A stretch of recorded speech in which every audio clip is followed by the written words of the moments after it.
On les appelle les GAFA. G comme Google, A comme Apple, F comme Facebook et A comme Amazon. Ces entreprises américaines ont un point commun. Elles payent en France un impôt sur les sociétés, comment dire, marginal. Autrement dit, elles sont championnes de l'optimisation fiscale.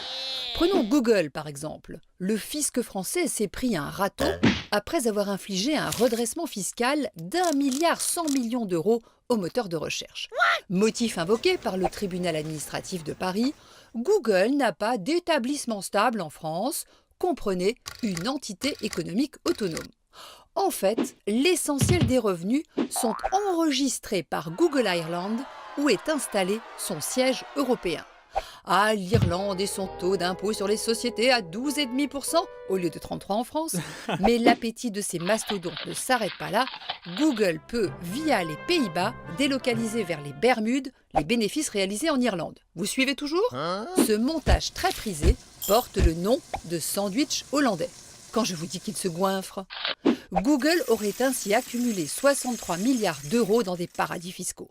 Trop, c'est trop. La France et une dizaine d'autres pays européens sont favorables à une taxation du chiffre d'affaires des GAFA. Une taxe de 3% rapporterait 5 à 6 milliards à l'Union européenne, autant dire peanuts. C'est pourquoi le Parlement européen défend l'assiette commune de l'impôt sur les sociétés, bien plus efficace et plus rentable.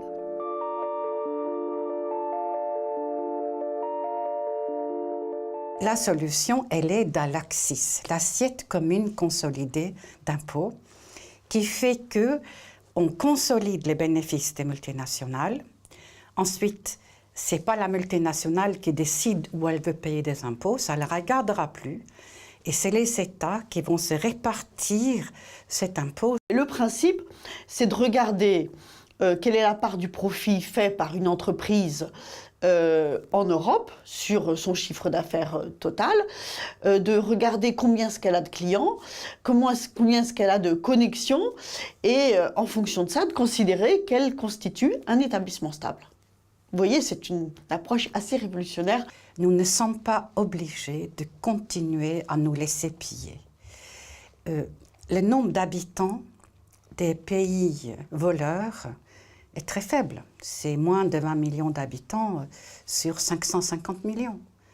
Et donc, ces pays, en réalité, vendent leur souveraineté aux multinationales et utilisent le fait qu'ils soient membres de l'Union et donnent accès au marché intérieur moyennant paiement. Et donc ça, il faut mettre fin. S'ils ne le font pas volontairement, il faut les y contraindre. Il ne s'agit pas uniquement des GAFA en réalité. Il s'agit de l'impôt sur les sociétés dans la société moderne où beaucoup d'entreprises, où beaucoup de produits utilisent Internet. Et je pense que la vraie réforme, c'est celle-là, c'est celle à laquelle il faut aboutir.